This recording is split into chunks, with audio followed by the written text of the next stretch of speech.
uppercut, leave you laid out on the floor. Try to duck and roll, hit and miss, now you counting stars. Should've practiced more, should've hit the mask, get out there more. Claim that you're the best. You gotta show me, son. Actions over words, baby boy. Is you real or what? Talking way too much, world come. Back sports, talking way too much, world come. Back sports, talking way too much, world come. Back sports,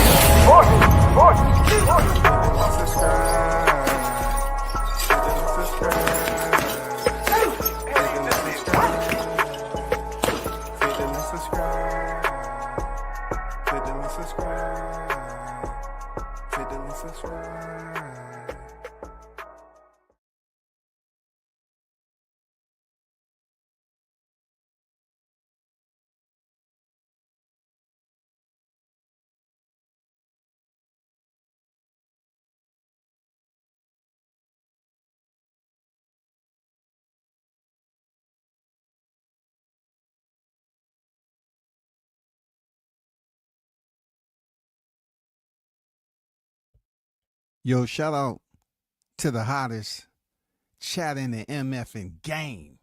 A-Side official. No negotiation needed, period. You already know WCS back in the building. Salute to everyone that's on deck. Sticking Boys Fishing and Sports. What's good?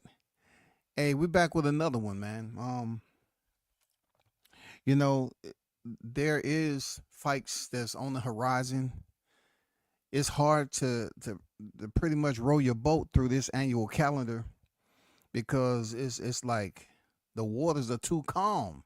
As boxing fans, we so anxious to see some bigger fights, but yet we have boxing fans out here complaining. You know what I'm saying? We're going to talk about the 340K that Beterbiev and Bivol has allegedly brought to the viewership of a rematch that was considered to be, you know, undisputed, you know what I'm saying, royalty, so to speak, because it was a dynamic to both fighters. Beterbiev with 100% knockout ratio, Bivol the first to take him to the distance, then to return back to the Lions Den to play again. Bivol was able to win it more definitive. You know what I'm saying? Two undisputed light heavyweight champions brought in 340K, supposedly. Deontay Wilder is on the docket. He's fighting BLK Prime. I'm going to get to that. I'm not going to jump off just yet with a triple back layout, you know what I'm saying, in an empty pool. I'm not going to do that right yet. We're going to get to Deontay Wilder because certain people are feeling a type of way about him fighting on BLK Prime. But really, do they have a point? Or they just talking and complain as always when it comes to Wilder? And then Bud Crawford, he's ruffled some feathers by talking his talk. And I don't see anything wrong with it. You know what I'm saying? But Canelo seems to have an issue with everyone trash talking him. Dude is not even in his 50s yet, and he's just acting so grumpy and whiny about shit. He's acting like the sport has never been about trash talking. Come on, man. What's going on with him? Is he off the meds? Every time I turn around, he's saying like, "Oh, yeah, Crawford talk. You know, I hear him. He doesn't know. I mean, come on, man. Canelo has trash talked people too. Then he said, Skull, you brought your bitch with you? Right? Wasn't he the first one to put hands on Caleb Plant? When Caleb said, you know, he made it physical. Imagine doing that to Canelo and you don't have the fight locked in. Caleb Plant called him an MFer, and this man pushed Caleb back, who had on a suit, who was dressed to impress. And you know that's the last time you saw Caleb Plant in a suit. He said, the next time I'm coming to be able to swing and drop them bowls on a dime. I'm not letting anyone catch me off guard like that again when I got on a tailored seat. No. I'm coming with steel toes on. I'm coming like, hey, I'm gonna be relaxed, just like Canelo, and be able to swing when I have to. You know what I'm saying? We're gonna get to a small snippet. There's some people that hit me in the DM after I was doing a reaction to Joe the Crackhead. That dude who was, in and out of freaking personality and stuff. And, it's some people who knew me said, hey, why did you, take it light? Because we know you could have, went in heavy on that dude. And I said, sometimes when people come into an equation and they try to measure how smart or dumb you are, no matter what you do, right? No matter what you do, they're always going to try to downplay it, or they're going to try to discard it like it's nothing. But over time, I would tell people in life, every argument is not to match someone's ignorance. When they're calling you ignorance, they will end up showing you how ignorant they can be. And it's so blind to them because they're used to having this type of entitlement. And they talk to people like that. They used to being around people who compliment them. They're the type of people that are going to a room and they always want to be the smartest, right? And that's how they walk through life, thinking they know everything. And they was having a conversation, say, you know what, that was pretty witty of you not to match his energy, because he ended up showing us who he truly was. And I say, yeah, man, I don't even know the dude, but when you want to talk about people's English and you want to talk about how smart they aren't, you're gonna sit up here and act like he did. Idiot, ignorance. That's the first thing. Ignorance. What are you talking about?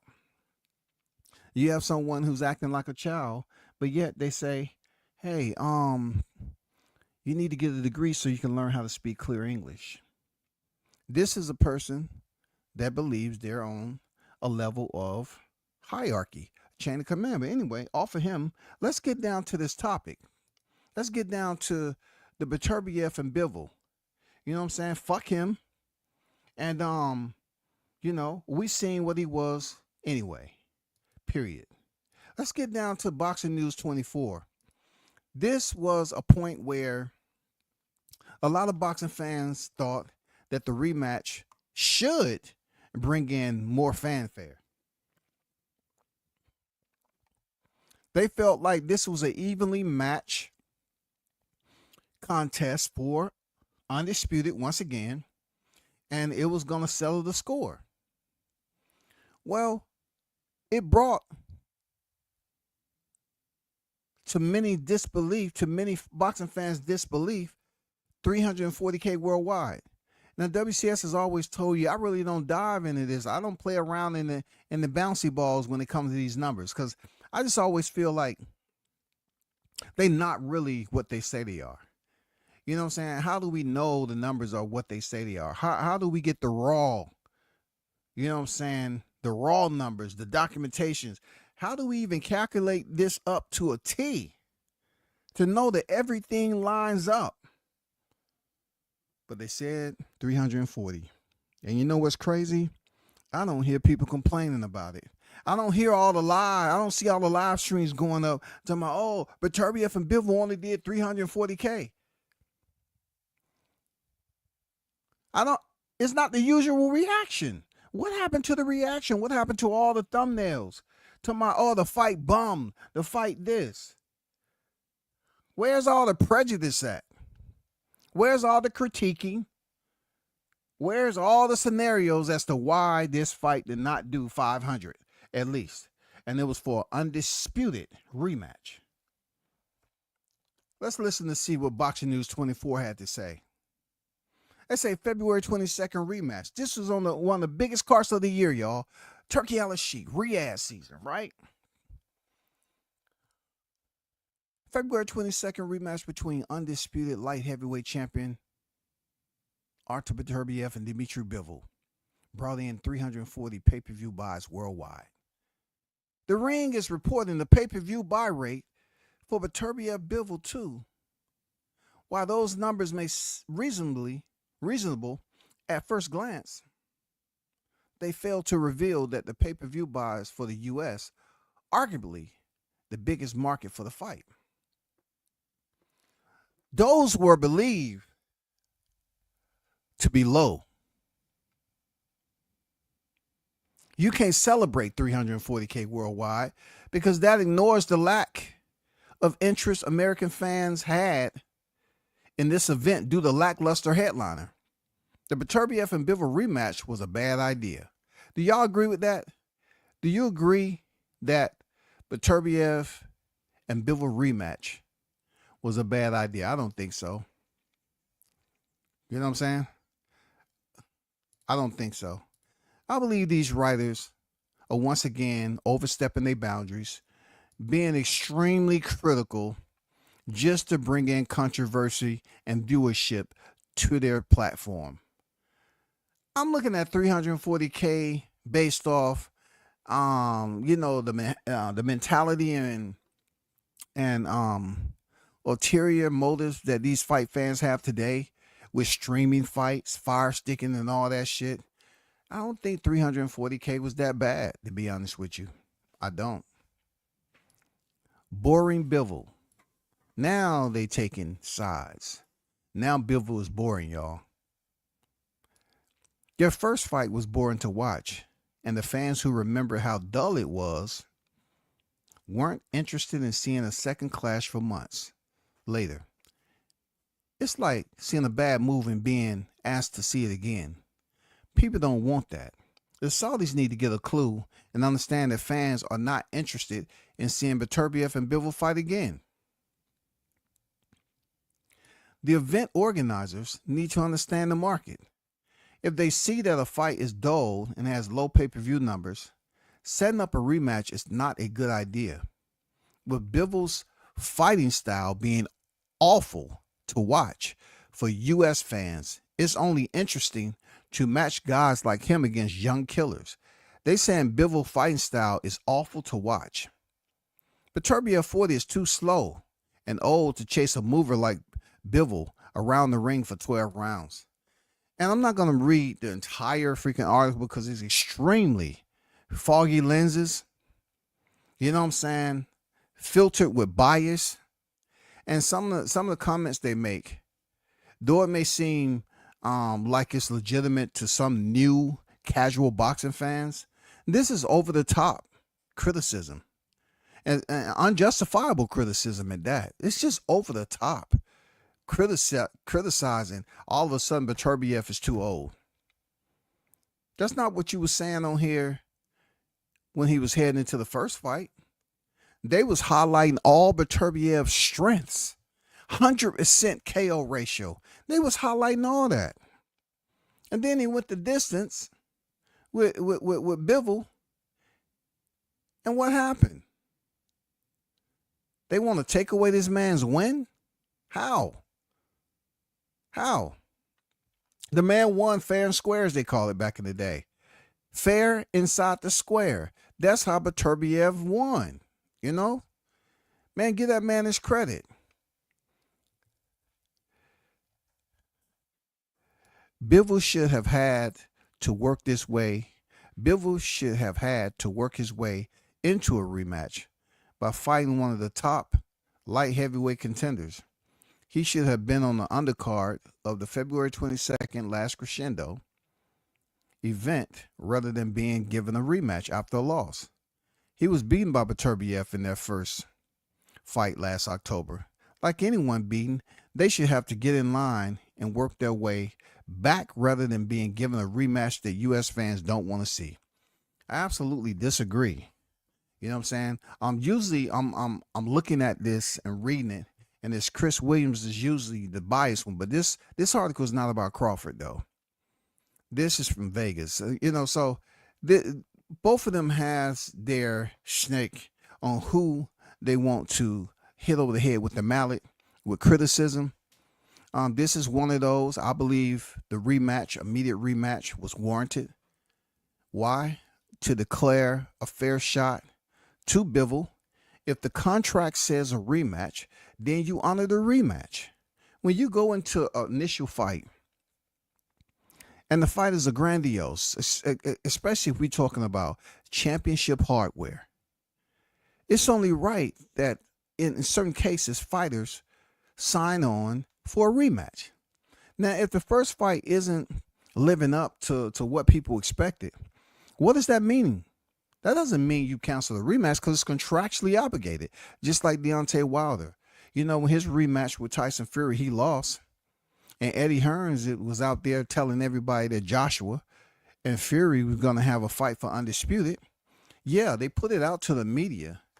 But when WCS was telling people that the fight wasn't going to happen because he was in court and he's basically locked in for a third fight, people didn't want to believe it. They were saying, no, Eddie Hearns, he's moving on from that. It had nothing to do with Eddie Hearns, except him putting out false information. But the crazy part about it is, when he came out of court, him being Deontay Wilder, what happened? Him and Fury ended up fighting for a third time. So contracts should matter. If not, why even do the paperwork? If people are going to act like they're uneducated with understanding what the agreement is between two fighters and their team. $340K, I think people should keep the same temperament they did when other fights came out below 300 or just above 300. And they say, oh, look at this. They didn't even break 500K. Well, keep the same energy for this. Don't digress now. Keep the same energy for this. No need to be docile and quiet now. Keep the same temperament for this 340K on one of the biggest cards of this year. Keep the same temperament. Keep the same, give the same accolades that you gave Beterbiev initially. Praise him. You know what I'm saying? Praise him for losing in the presence of Bivol in the rematch. Just like you praise Beterbiev for defeating Bivol in the first fight. You praised him. So praise him the same way, Bivol, for beating Beterbiev. A bit more easier, cut and dry, easier than it was the first fight, cut and dry in the rematch. We have to get over it. Real talk, we definitely have to get over this shit.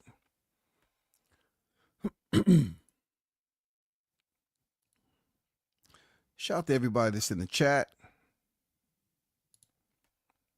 I see you on deck.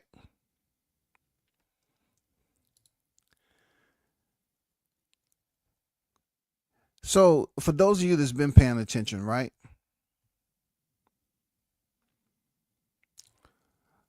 I want to ask your thoughts on something when it comes down to the heavyweight picture, the lineup. You hear Eddie Hearns trying to make the Anthony Joshua Tyson Fury fight, right? That's been out there circulating for quite some time. It's just floating around like oil, people dumping shit in the water that don't supposed to go in there.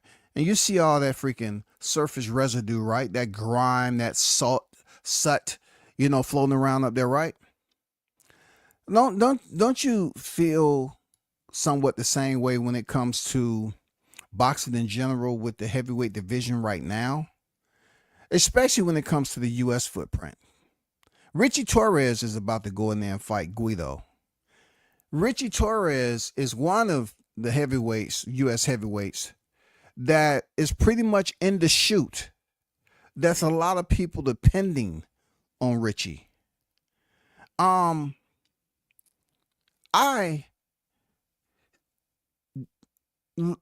to this point, there's no way I can grade him at the highest when it comes to the A+ level fighter just yet, because I don't believe his competitive curriculum has allowed him to be ready as a U.S. heavyweight to go in there and take over.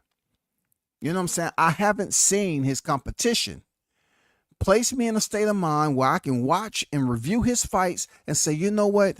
I know that Richie Torres is ready. I've heard so many people talk about He's an Olympian. Okay, cool, man. We had so many Olympians. Cool. We got the Olympians. But with that Olympic status, what is your assessment about the competition that he has faced? Guido has been in there with the Makhmudovs. Another rising, contender that they was trying to move as a threat in the heavyweight division. He's been in there with the F.A. Jagba. Richie Torres has been in on the rise, climbing the ladder. Like I said, I have nothing, no harsh feelings against Richie. It's just when it comes to his competition, I'm not able to honestly grade him at a higher point right now as an A status fighter based off his opposition. And nor can I just give him that manifesto that a lot of people are trying to do, like putting all these names up here that he would beat. I don't see where you all are getting this criteria from. Why are you putting this in your recall memory and it's incomplete? You're just collecting data for no fucking reason. We have to look at Richie Torres, this fight coming up, and see if he's the goods.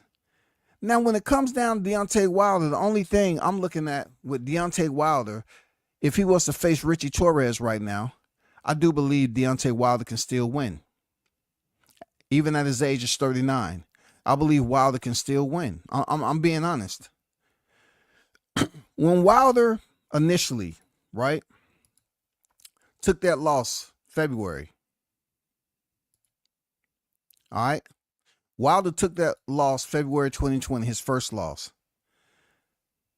There were people who were saying that Wilder should retire just with one loss, man. He had so much hate. They had the water hose on. They were just hosing Wilder down with criticism.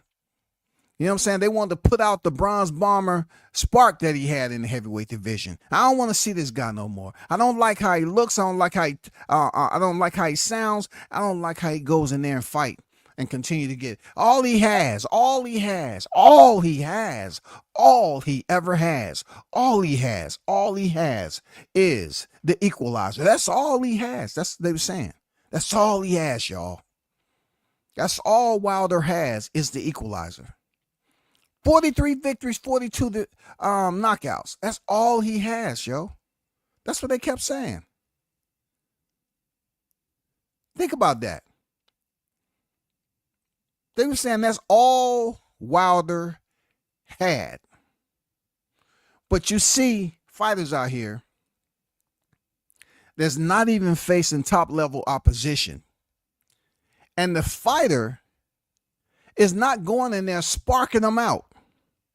They just getting referee stoppages. But yet that fighter is praised as the next up. While Wilder, who was going in there in the heavyweight division, we already know the heavyweight division is what? It doesn't follow the same textbook, sweet science curriculum that we used to seeing.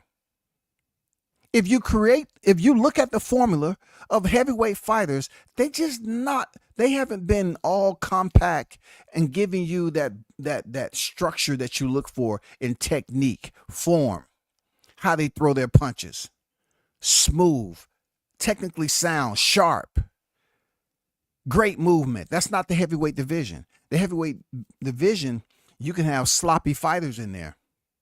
Look at George Foreman. You trying to tell me he was technically sound?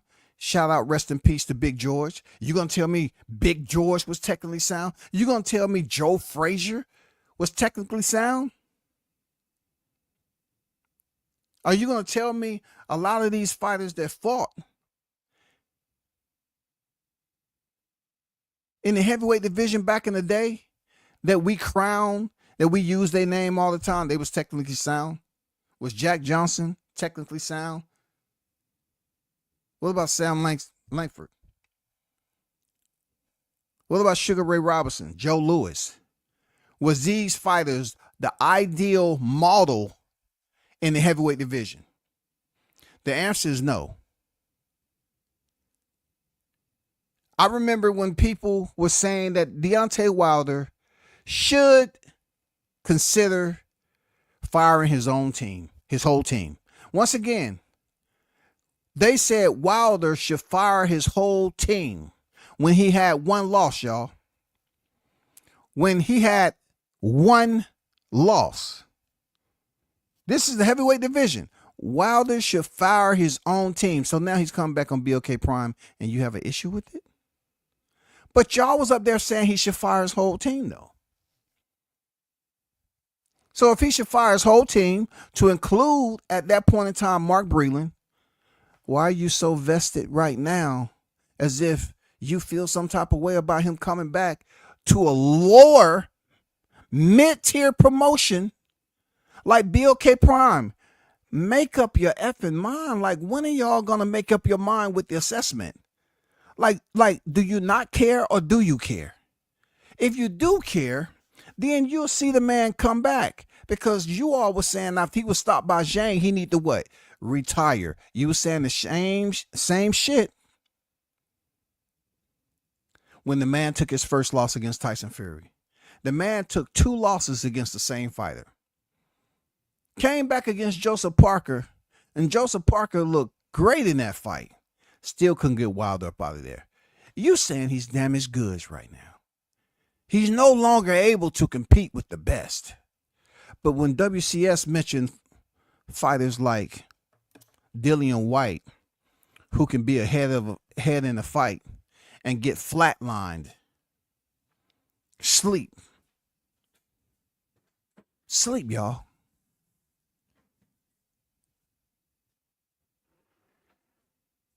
This man ahead in the fight, multiple knockdowns already, and he gets slept.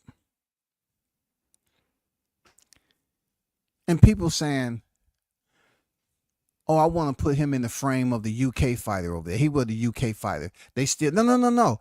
It's not who wants to see him fight. We're talking about what's coming out of your mouth as far as that fighter not being the goods anymore. When Wilder was representing the USA as an Olympian and a heavyweight champion, a lot of people were saying that he should fire his whole team. They kept on saying the white boy JDs. That's what y'all was saying. Why he got the white boy JDs? Ain't that what y'all was saying? None of y'all never met JDs in your goddamn life. Who's over there? Mark Breland? Oh man, he should fire his whole team. Mark Breland was a part of that team. Y'all didn't come to the aid of Breland until Deontay Wilder fired him. You know I'm telling the truth. I know I'm being truthful. You just not being honest with yourself when it comes to this social media shit. Y'all was saying he should fire Mark Breland, JDs, Malik Scott, everybody. That's what you all was saying. But the man come back and fighting on BLK Prime, and you up here bitching and complaining again. Make up your goddamn mind what you want. If the man is not fighting on a premier network, PBC, Golden Boy, not network, promotion, PBC, Golden Boy, Top Rank. He already went over to Riyadh twice. If he's not fighting on those platforms, and he's fighting all the way on BLK Prime, why should you even have anything to say about it? You didn't care. You say he should fire. He ended up getting rid of Mark Breland for whatever the reason it was. And y'all want to sit up here and vilify the shit out of that man. When you all was the same one saying he should fire the whole team. Deontay Wilder need to switch trainers. He need to switch trainers. He need to switch trainers. He need to do that in a hurry. He need to switch trainers. Hurry up. He need to switch trainers, goddammit. In a hurry. In a hurry. He need to switch trainers. ASAP. He need to switch trainers tonight. Right here. Now, don't let another tick go off the clock without Deontay Wilder getting a new team. Every way you was turning, people was falling in line. He need to get a new team. He get a new team. He need a new team. The man come back on BLK Prime, which a lot of cats don't respect, especially, off that last production that they did down here in the A. The lighting, the quality was atrocious, horrendous. 2H words, goddammit. It was horrendous. You know what I'm saying? It was absolutely horrible. So that what makes it even better for you all to say, okay, Deontay Wilder fighting on BLK Prime, which a lot of y'all complain about. You should be able to save your energy. You say, okay, he fought twice up here. Zhang stopped him. At least he's not fighting over there on Turkey Al-Sheik's platform no more. You should be able to breathe a bit easier. But y'all finding something else to complain about, man. He's going up there on a lower to mid-tier platform, BLK. He's not holding down a card, the undercard, or anything on a major network, and you all seem not to get it. You know what I'm saying? You don't want to leave it alone. You just keep on coming up with more and more criticism when the man is pretty much fighting on BLK Prime, and an opponent is not even an opponent that a lot of you cats even know or give a fuck about.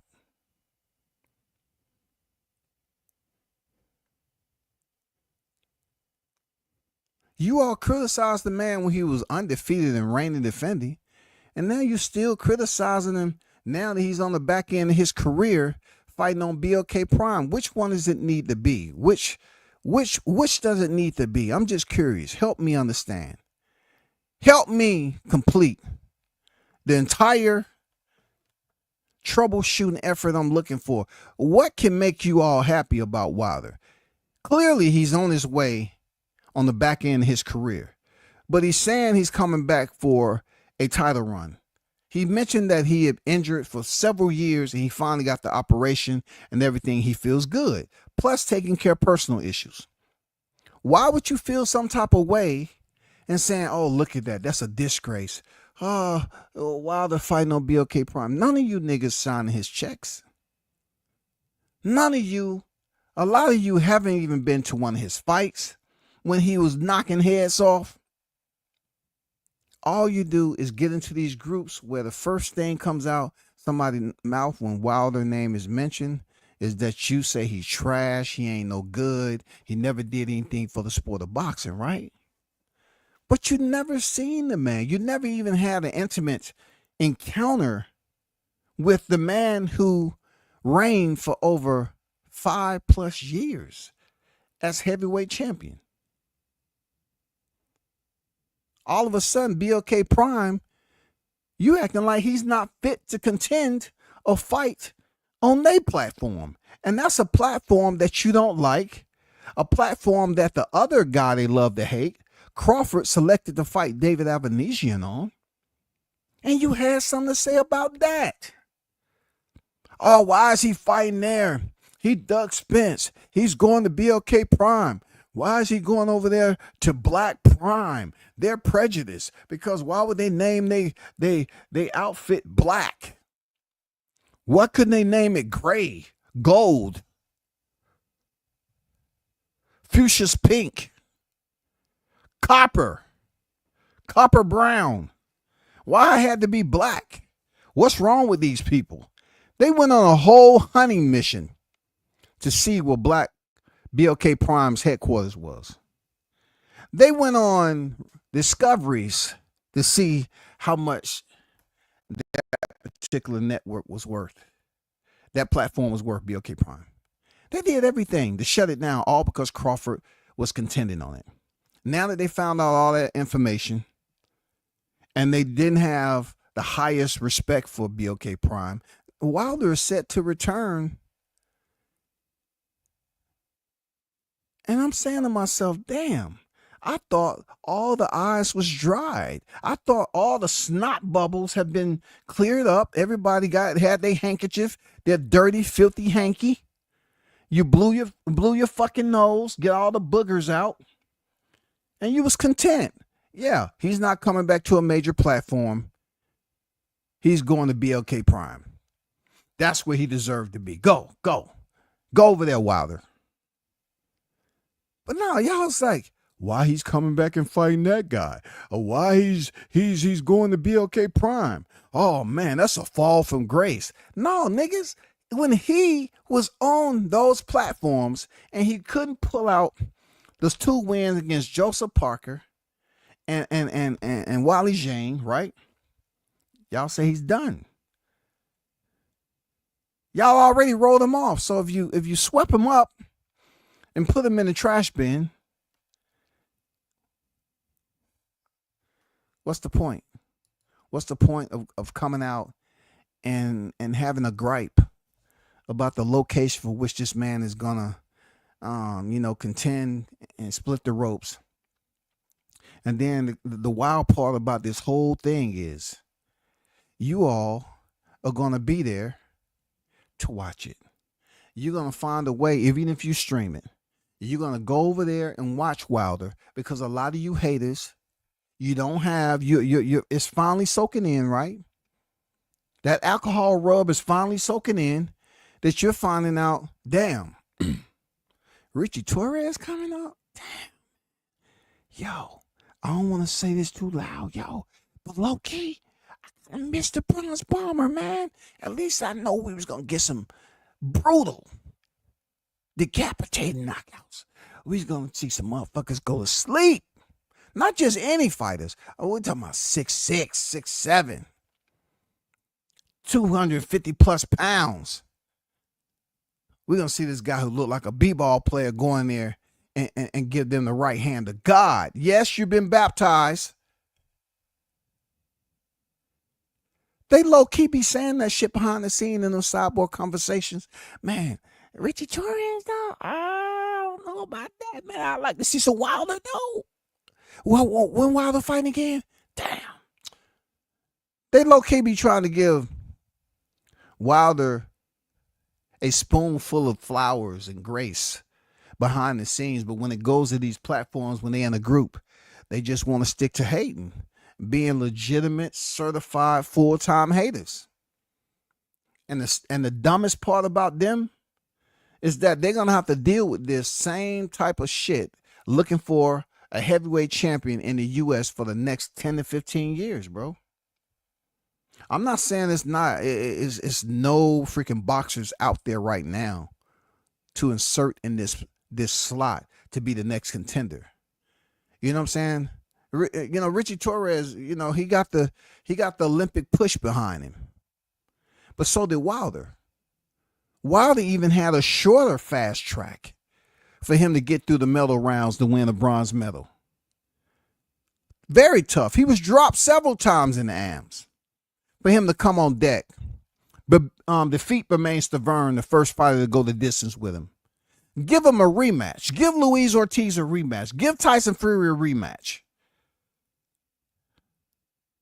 You know what I'm saying? Giving these guys rematches.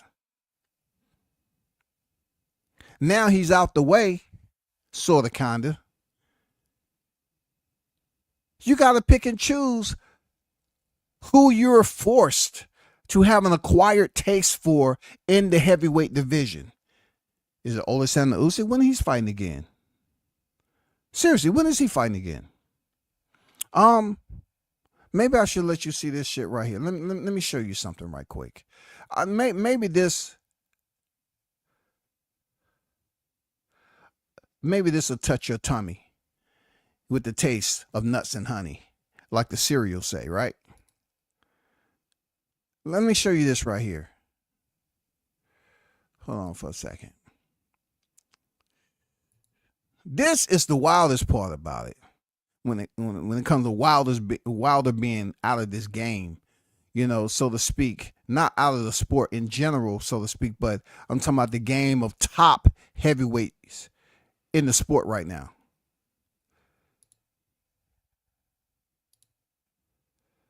What? Hold on. Come on now. Hurry up. I want to show you something right quick, yo. Let me share a screen with you. We already know this is the pound for pound list, But we talk about Deontay Wilder not being forgotten, right? He's not going to be forgotten because every time his name pops up, they feel like it's all about a negative flag that should be flown above. Oh, Deontay Wilder conversation coming up. Let's talk about the shit he did, but mostly what he didn't do and what I didn't like. Look at this right here. Look at this right here. Derek Chisora. Derek Chisora, y'all. Derek Chisora. Somehow, some way, some shit going there with Martin Bicoli and Joseph Parker. Joseph Parker was set to fight Daniel Dubois. Dubois gets sick. Martin Bicoli has to come to the rescue. Easy, short fight. Parker gets him up out of there. But he didn't knock out Wilder, though. And Wilder said he's been having injuries. Parker hit Wilder with that same right hand. Wilder did not go down. He did not go down. But Bicoli did. Bicoli went down. Oh, it was 48 hours, WCS. Give him a break. Come on, man. Have some flexibility in this boxing game. You've been at it too long.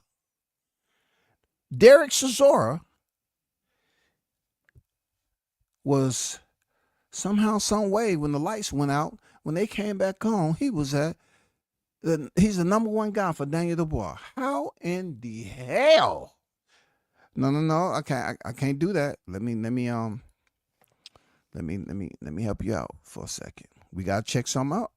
Because they hate on Wilder so easily. But they missing him right now. They missing him. Yeah, they missing him. They missing him. For real. They missing him. Let me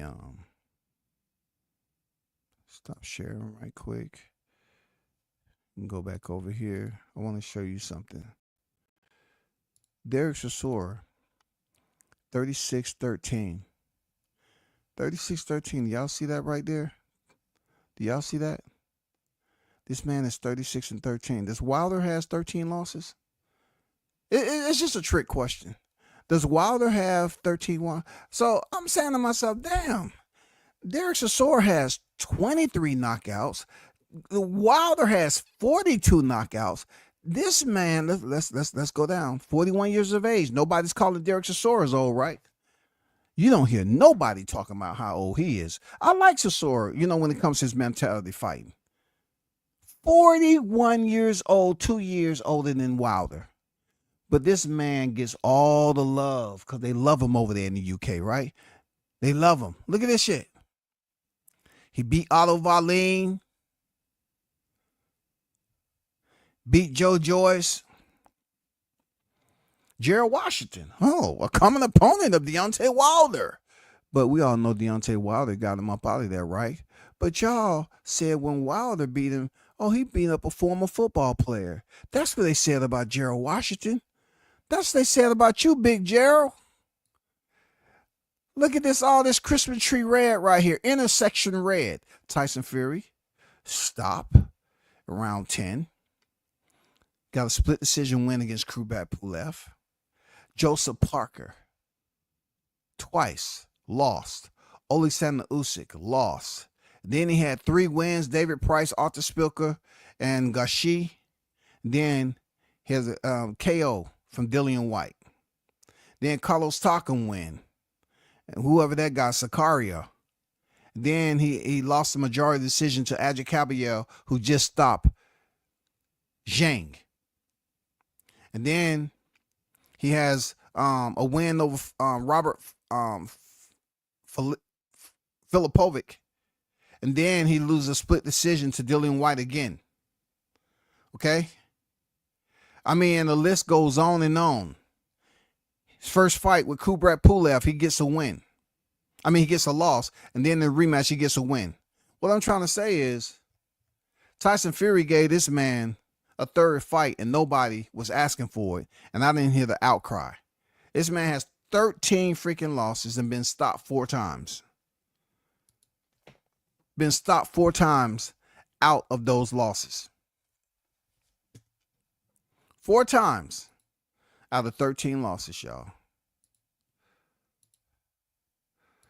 Let me show you this, and then I'm moving on. Deontay Wilder, as you know it, he's been stopped 3 times. His most recent stoppage was Zhang. The other 2 stoppages was Fury. 43-4. He's 39 years of age, 42 knockouts. His back-to-back losses came of recent, Parker and Zhang. We know that. But then to the same man, Tyson Fury. So it's respectable to say, when we come down here, right? Let's go back down to the infamous February 22nd, 2020. Yes, Deontay Wilder took his first loss. But if you go beneath that to the Luis Ortiz, Brazil's, the first Fury, Luis Ortiz, especially right here, you'll see that favorite lettering, the KO or TKOs. You know, the man was on a tear. Duhaupas had never been stopped before he stepped in there with freaking Wilder. Arthur Spilker, he came in there with bad intentions. Wilder almost killed that man. Almost killed him. Almost killed him. Real talk. The man with an equalizer deserves more respect in the sport where he has hosted over a 95% knockout ratio for a long period of time. Okay? The good part about me talking about Wilder is just like when I talk about Crawford. I know people are going to just peek in just to hear what I got to say, and then they're going to step off and they're going to peek in again just to hear what has to be said, and then they're going to leave, and then they're going to do it in recession. Repeat. They're going to do it in repeat, goddammit. Joshua had 4 losses before Deontay Wilder, and they're not saying Joshua should retire, but they mad because this man is about to fight in Kansas. Okay? He's about to fight in Kansas, bro. And they feel some type of way. Legacy Reloaded. That is the freaking event name. Legacy Reloaded. You know what I'm saying? Legacy Reloaded. He's fighting Tyrell Herndon. 24-5. Let's bring that brother's name up here. You know, let's bring this brother up. He's fighting another black fighter, y'all. That piss y'all off? He's fighting another black fighter? Huh? It's not Joshua. We definitely would like this to be Joshua. But he's fighting a 24-5 fighter who's been stopped 4 out of the 5 times, hosting 15 knockouts, right? He's on a 3-fight win streak right now.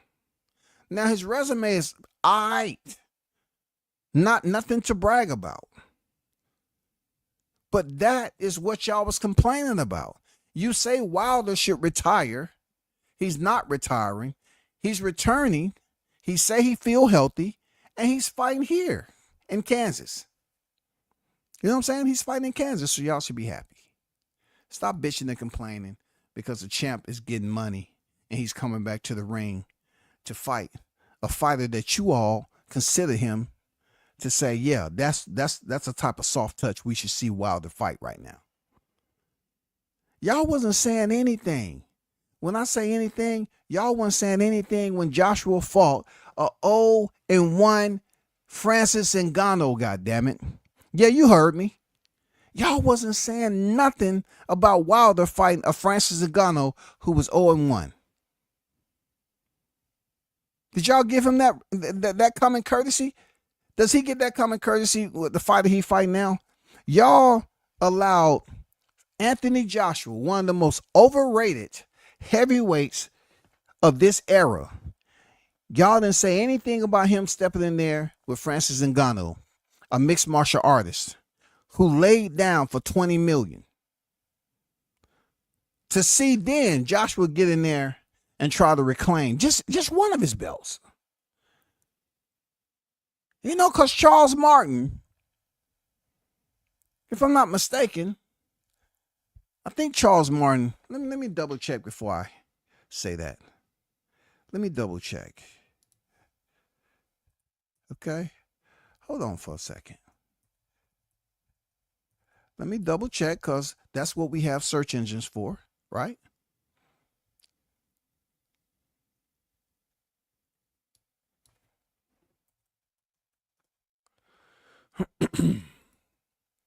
If I go down here, yeah, the IBF World Heavyweight. When Charles Martin had the IBF, it was tough for Joshua to get that, the hard way, because Charles Martin, in a sense, went in there and laid down. He got the biggest paycheck of his career. He went out in 2 fucking rounds. You know what I'm saying? He got it the hard way. Joshua got that the hard way. Charles Martin laid down. Now he comes back around to Daniel Dubois for that IBF title again. But Daniel Dubois wasn't laying down. He didn't have the orders, y'all. Dubois said, no, not today. And he flatlined Joshua. Joshua had 4 losses before Deontay Wilder. But yet people just look at this shit like it means nothing. They still talking about, oh, I would like to see Anthony Joshua Fury. What about Anthony Joshua Wilder? Oh, man, no, he should retire. He should retire. He's done. He's over the hill. He's gone. He's washed. You know what I'm saying? I always hear UK fight fans call Wilder trash. And I think, they should be grateful that Wilder didn't close out Anthony Joshua's career earlier when they would have fought when they was both undefeated. Just think about that. If Andy Ruiz, shorter Andy Ruiz, different physical composition, went in there and dropped Joshua, what the hell do you think Wilder would have did? Moving on. Let's get to the man of the hour, Tomahawk Power, straight out of Omaha, Nebraska, Bud Crawford. Bud Crawford is set to go ahead and face this guy, Canelo Alvarez, possibly. Okay, if everything works out right. So I heard people complaining about what Bud said about Spencer's career, him being a Hall of Famer or not. Y'all remember that? Y'all remember them out there, once again finding a way to shit on Crawford. Y'all remember that? Well, I'm just saying. Do y'all remember that though? Okay, let me take you. Let me share screen right quick.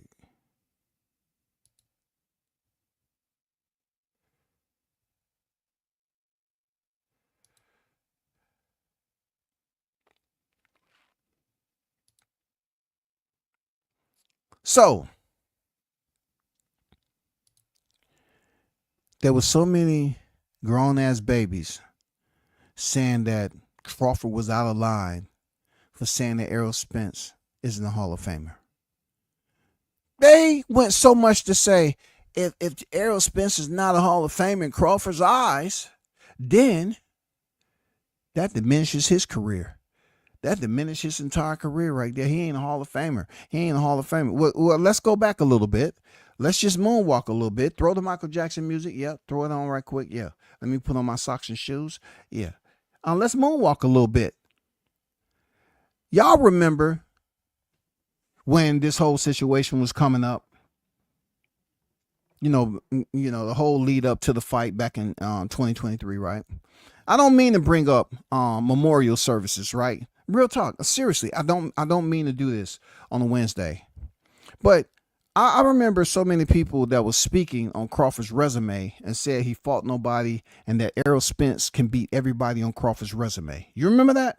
Okay, I'm sure you do. Y'all remember, I think this guy from Fight Hype asked Derrick James about the knockout streak that Crawford was on from 140 to 147. Derrick rudely interrupted him. And what did Derrick James say? Yes, the same Derrick James done took back Ryan Garcia, the races, that was up there. The same one that sold out, bro. Yeah, DJ. Hey, DJ. Yeah, he got Ryan Garcia back. Anyway, sticking the topic. Derrick James said, who was he fought? He cut him off, right? Abruptly. He interrupted the guy and said, he ain't fought nobody. He ain't fought nobody. He ain't fought nobody.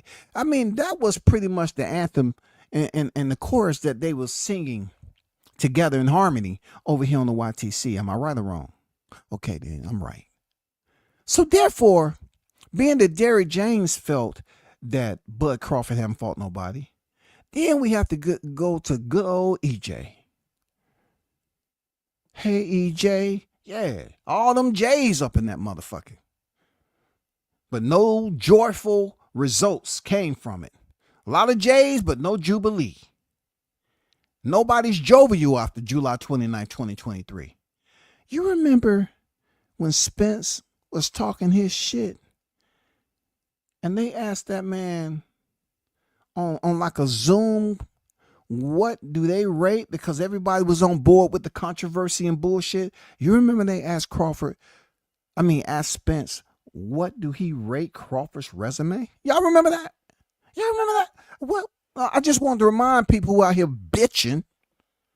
They don't want to change out the cortex of the goddamn pad with wings on them.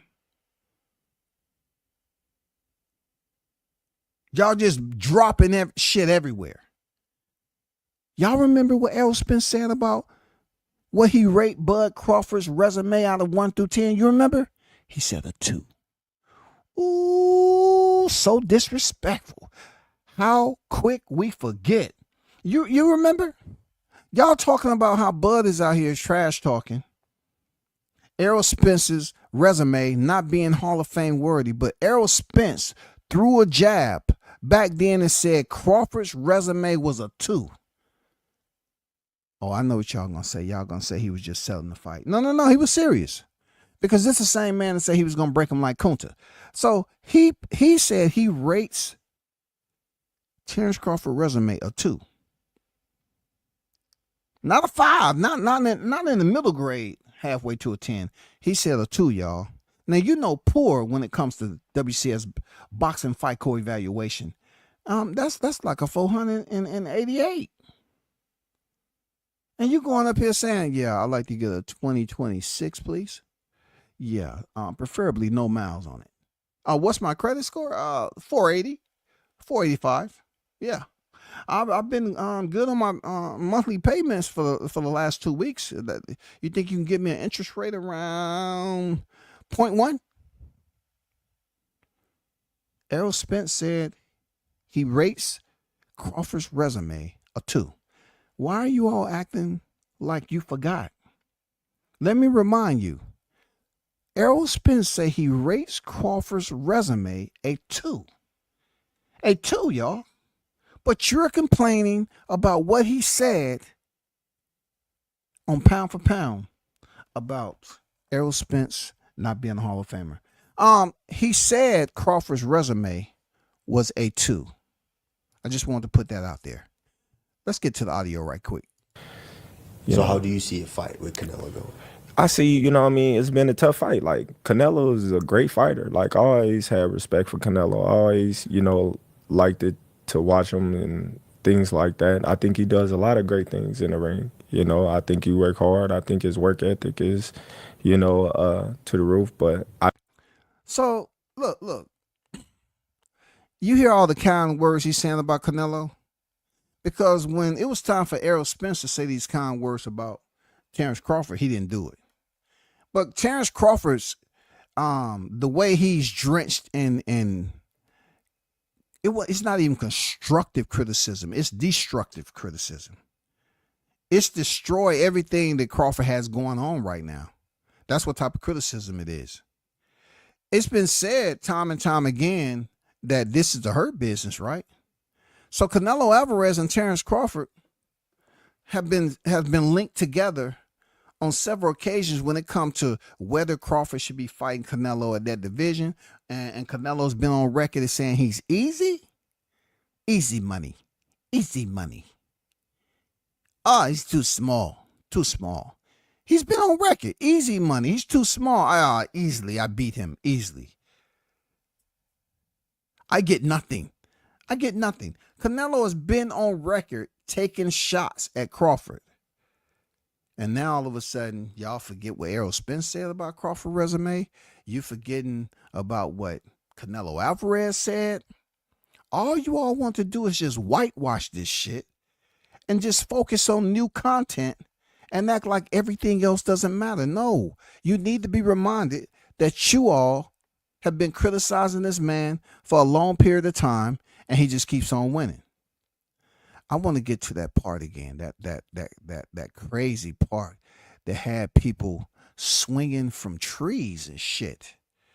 You know what I'm saying? No protective gear, just swinging from trees and landing head first on the ground below. I just believe in my skills. I believe in me, and the fact that people doubt me, it just fueled me even more just to try to get the fight even more. I remember back in the day, I was just like, man, they was like, man, would you ever fight Canelo? I was like, man, Canelo too big, like he in a different weight class. But then, looking at it as a whole and looking at a lot of people like, man, you can't be in him. Then I'm looking at him and I'm watching him. I'm like, man. It's a reason why I'm playing this, for him talking about Canelo. Just give me a moment. It's all going to come together real clear. And I can beat this dude. And then everybody like, oh man, you think you can beat Canelo? Oh man, he too big. And I'm like, I've been fighting people bigger than me all my life. Speaking of size, right? Once again, let's go back down a memory lane, baby. Let's go down memory lane. Y'all remember when Errol Spence was calling out Canelo? All those things that Crawford was saying just now. Y'all want to hear him once again? Let's hear him once again. And I'm watching him. I'm like, man, I can beat this dude. And then everybody like, oh man, you think you can beat Canelo? Oh man, he too big. And I'm like, I've been fighting people bigger than me all my life. Did y'all hear that with Errol Spence? When Errol was calling out at 147, that was people that was hoping and saying, I want to see that fight. Oh, that'd be a great fight. Errol Spence moving from 147 up to 168. Man, if I told you that it was goddamn cherry blossoms even in the winter on the YTC. These motherfuckers was out there walking the trails, you know what I'm saying, layered up, drinking coffee. Hey, man, it's good to see you, Charlie. Man, I heard what you said on that live, man. I agree. Errol Spence, yeah, he can do it. I think he'd give Canelo a good run for his money. Y'all wasn't saying anything like you saying about Crawford, but you was boosting up EJ all the way up. Y'all didn't mention nothing about size because they thought Errol Spence was a weight bully anyway. They praised the shit out of Errol Spence. Oh, man, he's a big 47-pounder. Man, let him go out there and fight Canelo, man. And then this crazy list came out, this 3-fight deal where it had Maul Charlo, Errol Spence, and David Benavidez on that for $100 million deal. Wow. They was going to let Errol Spence move up to fight Canelo Alvarez when Terrence Crawford, even at a higher division, one division higher, said he want to do it, and all he was met with was criticism day in and day out, and he was still on a pound-for-pound list from whooping EJ's ass? Since I was a little kid, I could. But going to the Spence fight, I said everything that was going to happen. No, I was low-key years. I ain't gonna hold you. You know what? We had talked about it. I was tight. Years before it happened. Right. Yo. You heard Kamaru Usman, right?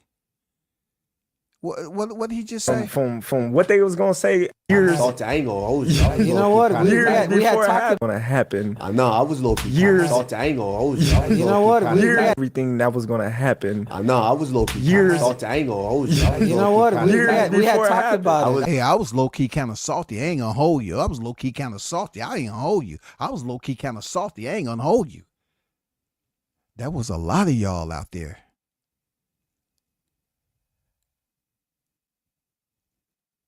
I was low-key kind of salty.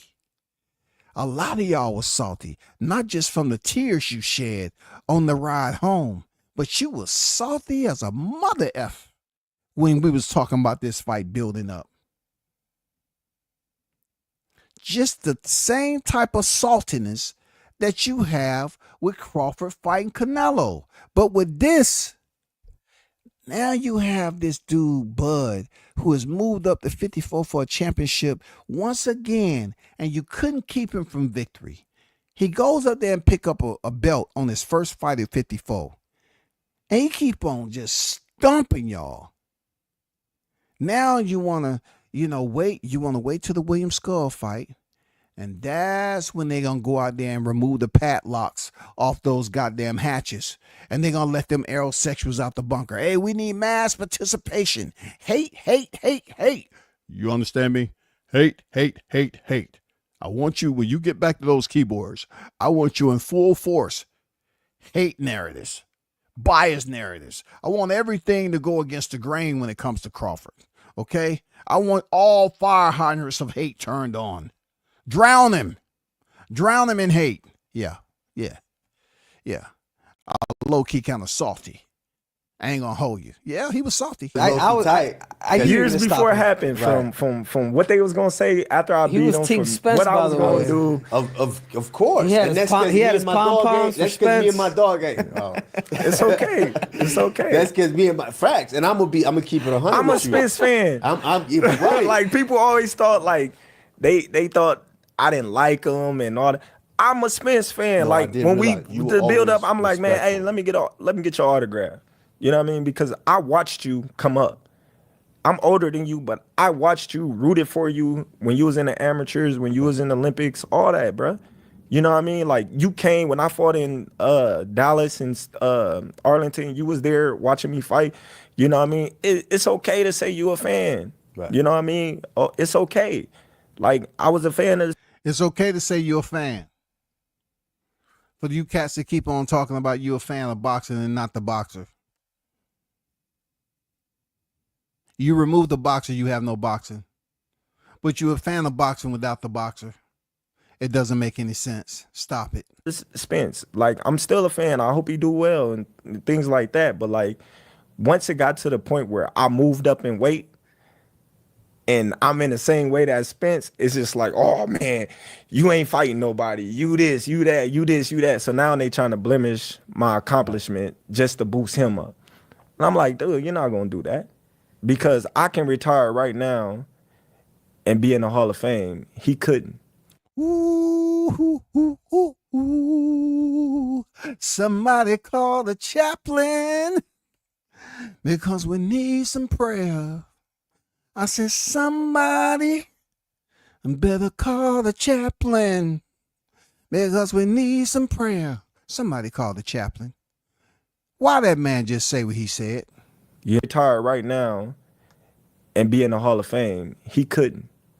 You know, everything that I and be in the Hall of Fame. He couldn't.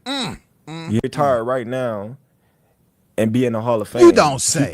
Because I can retire right now and be in the Hall of Fame. He couldn't. You know, like everything. Yo, he didn't say that about Canelo. Why y'all tripping, man? Why Canelo always got something to say? Hey, Crawford, he's talking to us trash. I trash talk. No. He didn't say Canelo wouldn't be in the Hall of Fame. He said EJ. That I've accomplished, he's still trying to accomplish. You know? Do you not think Spence will be in the Hall of Fame? Right now? No, how? Yeah, he's right, dude. He's right. Right now? No, how? So, Do you not think Spence will be in the Hall of Fame? right now? No, how? Do you not think Spence will be in the Hall of Fame? Right now? No, how? Yeah, he's right, dude. He's right. Hey, pay attention right quick. Spence was the one that said F the Hall of Fame when the Hall of Fame happened. And they was asking certain questions about Errol Spence. And they wasn't coming out the way they should come out. You know, and Spence was like, F the Hall of Fame. So I don't know how many people are going to remember that. You know what I'm saying? I don't know how many people going to remember that Spence said F the Hall. You know? But Bud just said how. He just responded with uncertainty. Like, how is he gonna make it? Tell me, break it down. I hear so many groups speak on this topic. And they feel like them saying Spence is a Hall of Famer is golden, is solid, straight to the point, is etched in history in the boxing annals. Bring on the scrolls and let's make it official. It's not like that, bro. Because if you start just from the top with Kell Brook, there's questions. There's asterisks. That big ass asterisk. And then you move on to Sean Porter. Come on, man. People try to say it was retirement, right? They try to say it's retirement for Crawford, right? But he landed one left hook in the 11th round. And all of a sudden, it was a close fight, but they act like Spence washed Sean Porter. And then Yordenis Ugas, man, to be honest, respectfully, because he's a good guy. Come on, bro. Come on, man. Come on, guy. Man, come on, man. Really, based off two fighters, man. Two fighters, Sean Porter, Ugas. Because, under 8 months coming down from that beat, man, we already done went there. How? He fought in one division. Never unified the belts. He unified. He did unify. IBF. He unified. WBA, was it? He had three. Yeah. He had the Yeah, WBC, but he didn't unify all WBA, four. He wasn't IBF. undisputed. Huh? He wasn't undisputed. He wasn't. No, but what I'm saying is, they already called him a weight bully, right? He beat Kell Brook coming off of a loss, an eye injury. He beat Sean Porter. In all fairness, he had to go over there to get that. Like I said, that's a good win. Like, I don't want to sound like I'm hating on him or, No, You don't want to sound like an aerosexual. I get it. Got them aerosexual, boy, they hated this. They hated on you every chance they get, Crawford. Boy, every chance they got, they was on here talking about what you ain't did, what you ain't gonna do, and what you can't do. Regardless of your placement on the pound for pound list, bro, they said you wasn't gonna get it done, man. It was no way that you wasn't gonna get it done. I blame Crawford. If it's one finger point moment that I blame for Crawford, he did too much on July 29th. Crawford did too motherfucking much, bro.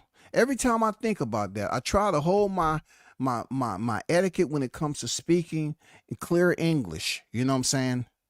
And I'm not trying to say you know what I'm saying, so y'all can say I don't know how to speak no English, but you know what I'm saying. When it comes down to it, he did too fucking much that night. First of all, he won the coin flip. That's first and foremost. A coin flip. The coin flip set the tone. Oh, man, when he won the coin flip, it was over, shawty. You know what I'm saying? Oh, my God. They didn't even look under the table to see if the coin was actually whatever he called. Okay, moving on. Crawford did too motherfucking much, shawty. He dropped Spence with a jab and oh, my God. The second round, he dropped him with a jab. The rest of round 2 to round 9, oh my God. In between time, we discovered that Crawford not only was putting gloves to jawline, but he was also defending his honor against two unified champions and whooping their ass. He was beating up EJ and he was beating up Jamel Charlo that was ringside. He was beating up a current reigning, defending, undisputed 154-pound champion ringside. He beat up two unified champions at the same time. Have you ever seen some shit like that take place in Vegas? They say what happens in Vegas stayed in Vegas, but goddamn it, that would never stay in Vegas. Crawford did too motherfucking much. Knocking him down with a jab, the first jab, that was too much, bro. That was too over the top. When it got to a point of all the rest of the showing out that Crawford was doing, being too serious, making it look easy, rearranging Spencer's whole identity, just beating him up, talking shit to Mel Charlo on the sideline, calling the man a bitch ass nigga. Oh my God. It was just too much. The man did too much, and then got him up out of there a round before Sean Porter, because they were saying that he was behind on the scorecards when he fought Sean, and Sean was 1 foot out into retirement. He said, I'm going to go in there and stop him earlier fashion than Sean Porter, and he's not 1 foot out in retirement like y'all say. He's the fighter that beat up Danny Garcia and Eugene Sugas, right? Crawford goes in there and stopped this man in the 9th round. He did too much, bro. Damn. I just wish he would have just played around with his motherfucking chow. Just play around with the chow for once and take him all the way to the 12th round and then get him up out of there. Or even let him go the distance. But y'all, I'm going to tell you why that didn't happen. Because Aerosexual was out here just talking too much, thinking it was a free-for-all, easy conversation, just recklessly out here saying all those personal shit about Crawford, saying what he haven't accomplished, it don't mean shit. Y'all attempted and did antagonize that man so fucking much that when he stepped to the ring after being walked out with Eminem, it was over.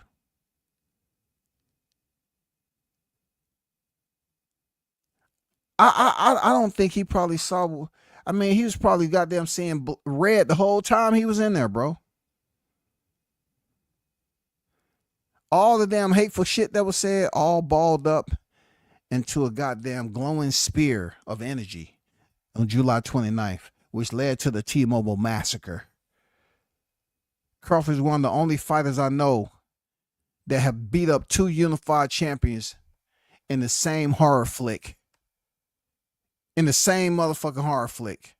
In front of millions. Crazy. That shit is crazy, yo. Crazy. Things like that, but right. I honestly don't know if he make it to the Hall of Fame with the accolades that he didn't got right now. I have a good one for you. If Canelo gives you the opportunity to fight at 168 pounds, you and Tank Davis, you guys have gone into it a little bit.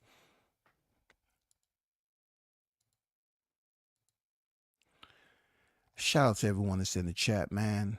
Shout out to JD with the 10 euro. I believe I said it. I forgot what the term y'all used last time. I didn't want to respect it because it wasn't dollars. If you can put it in the chat, I absolutely slipped my mind again. But shout out to JD for donating to the super chat. One love to your brother. Much appreciated. Shout out to Big Blunts and Boxing in the building. Mr. Gumbo, AK Hot Grease in the building. Bruce Gas, the OG, and more. What's good with it, Bruce? Salute. He said, the trilogy won't surprise me. I want to see it again, to be honest. There's people out here that want to see it. I wouldn't mind seeing it again. I'm going to be honest. I wouldn't mind seeing Beterbiev and Bivol again.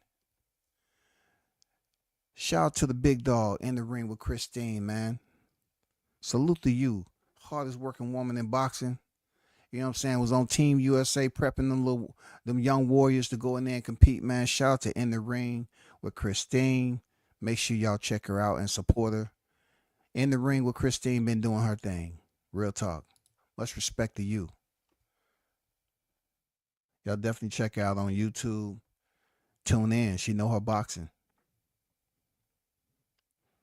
It seems like PBC writer is doing this article. Yeah, talk to him, Gumbo. You know what it is. Shout out to Mike in the building.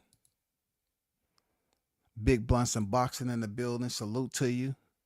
Bold and Understanding in the building. Salute. What's good? The U.S. fans isn't the only fans watching fights and don't control boxing because boxing isn't the main sport in America. Hey, facts. But look at this, Gumbo. They blame U.S. boxing fans for a fight that wasn't even in the U.S. You know what I'm saying? These motherfuckers be intoxicated. They be high, strung out on some shit, dog.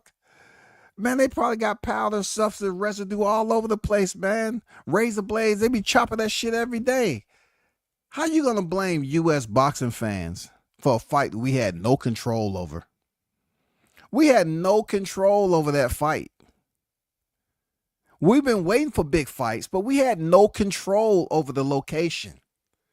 But they say, oh, due to the U.S. fans, you know what I'm saying, lack of interest in this fight. No, we was interested. Absolutely, we was interested. It wasn't too much going on in February like that. We was interested.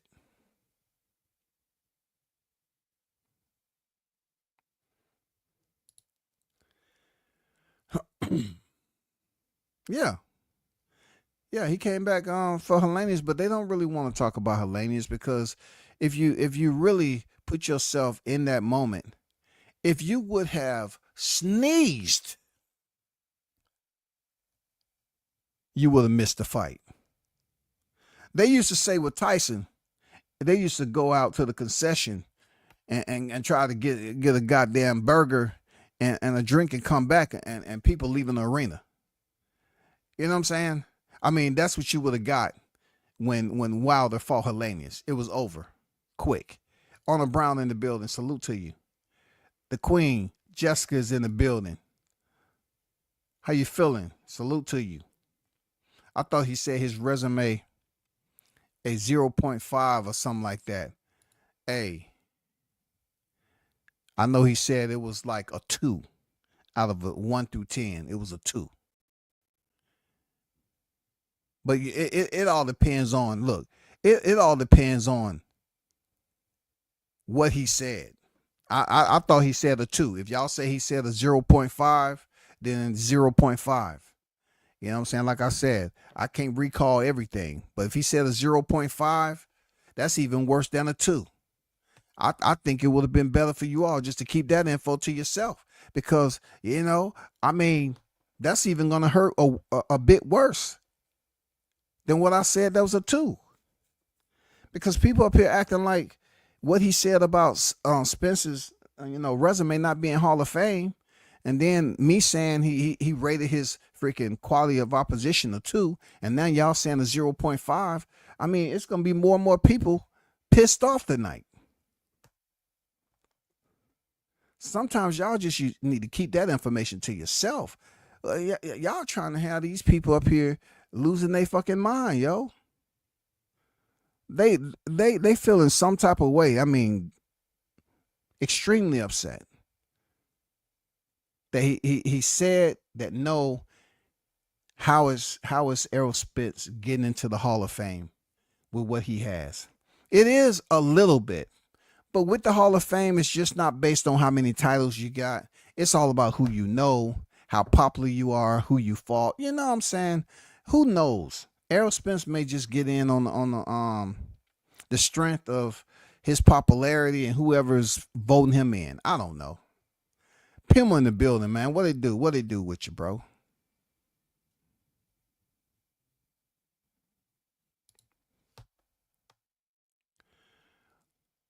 Porter was talking about retirement while training to fight Spence.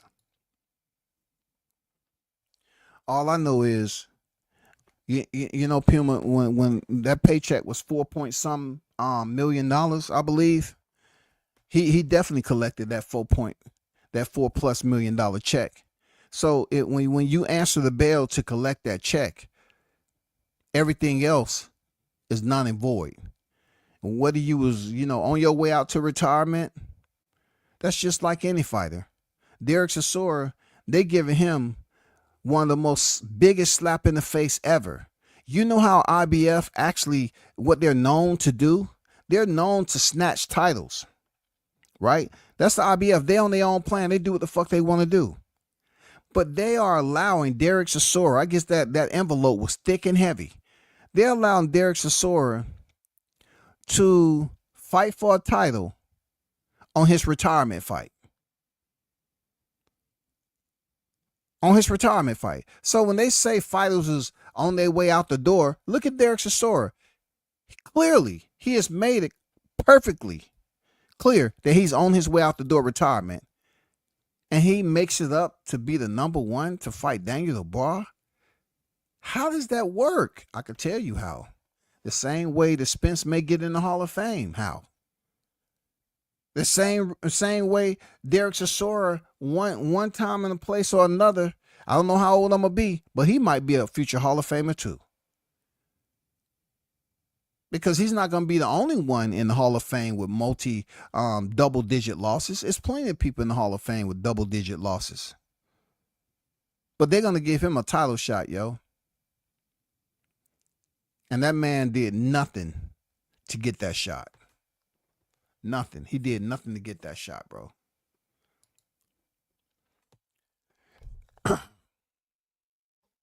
That's crazy. There's been a lot of crazy shit going on as of late. You know what I'm saying? Been a lot of crazy shit going on. But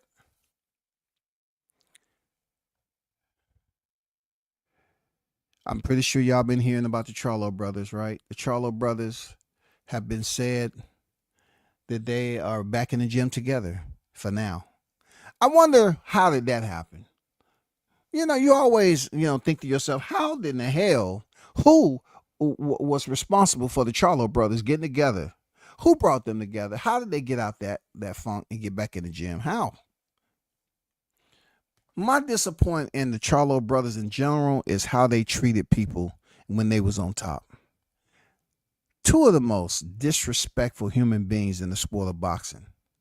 That's why I'm saying to myself, at one point in time, before the all the hiatuses and shit,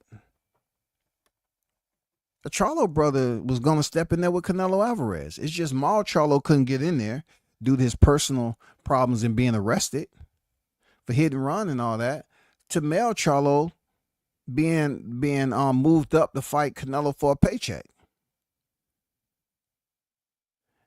But neither one of them have shown me that they're willing to be great. Why is Jamel Charlo coming back to 154? I have no idea, man. 160 is right there for you. The Mel Charlo, who had a rematch with Tony Harrison, the way he was locked in, bro, just take that Mel Charlo to 160, bro. You was locked in that fight. You was locked in, bro. Nothing can distract you. That's one of the fights that you actually look like a lion. Like, I would say, damn, man, old boy looked tenacious. He looked locked in. Nothing can break his focus. That's what I seen when he fought Tony Harrison in the rematch. But I'm just disappointed because it just seems like the Charlo brothers are not trying to be great. You know, his brother Maul is a 2-division champion. But Mauricio Suleiman held out as long as he possibly could for you not defending your WBC belt. And then only because you got arrested, he snatched it from you. I would think when you return back to the sport, 168, you already had a catch weight with Jose Benavidez. You should be up there at 168 fighting somebody with come on, not popcorn. Come on, bro. He's fighting, he's fighting Thomas Lamana, bro. Man, come on, man. Come on, man. Let me go up here and use this search engine. He's fighting popcorn, bro.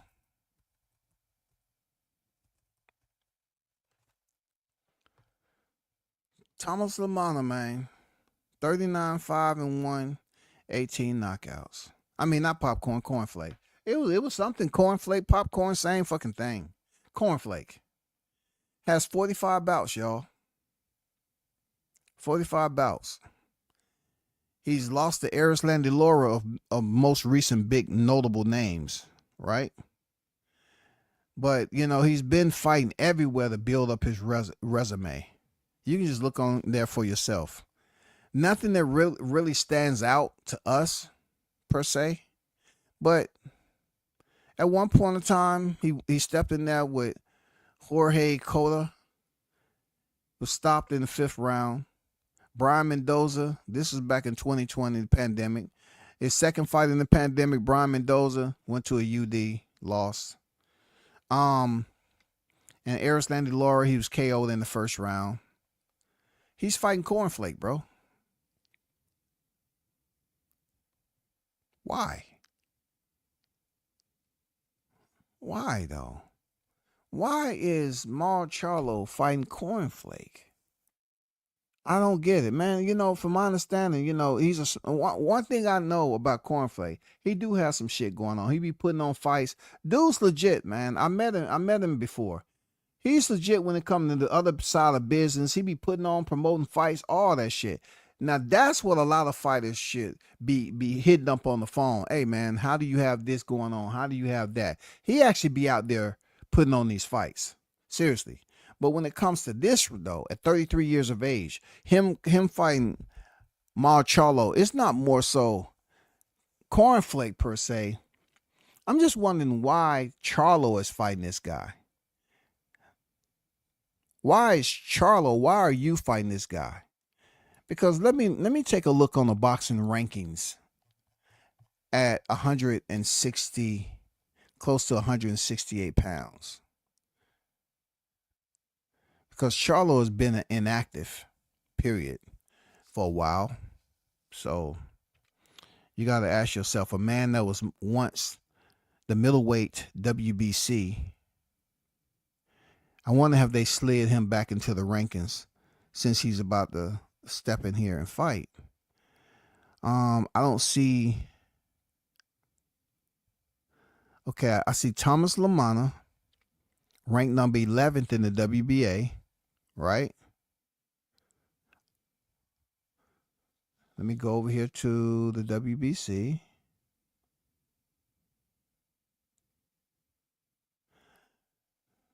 I see Thomas Lamana nowhere to be seen.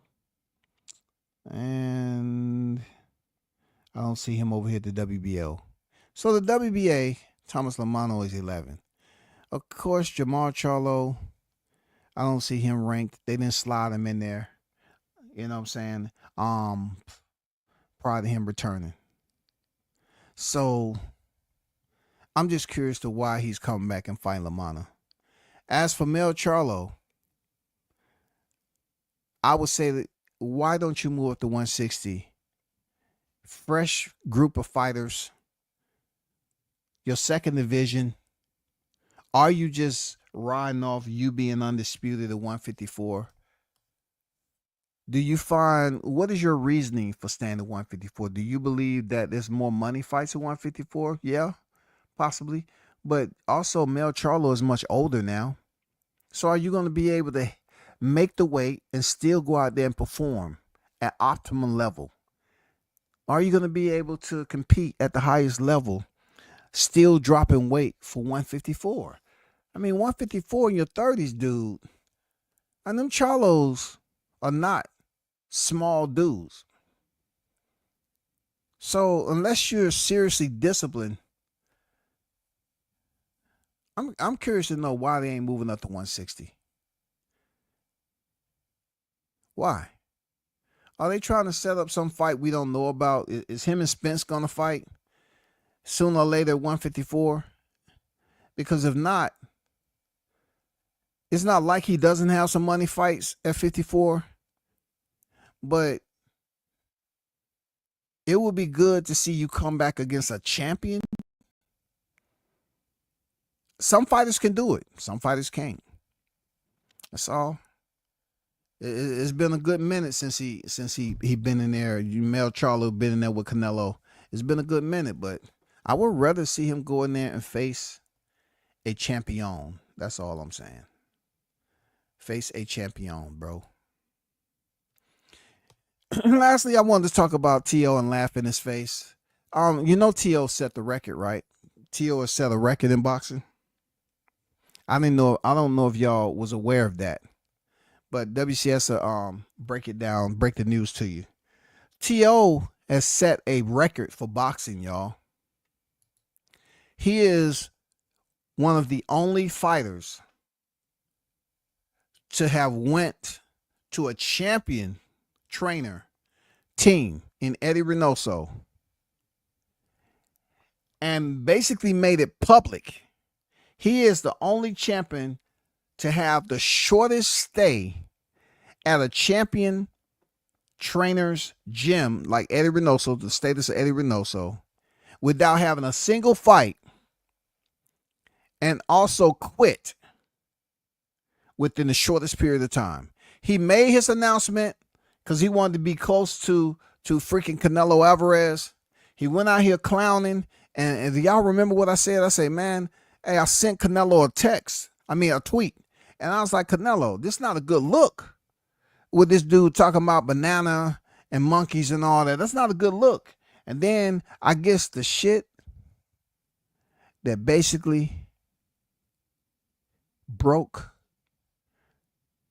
the silverback's spinal region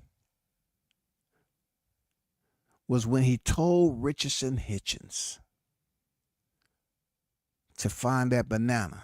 I think that did it, y'all.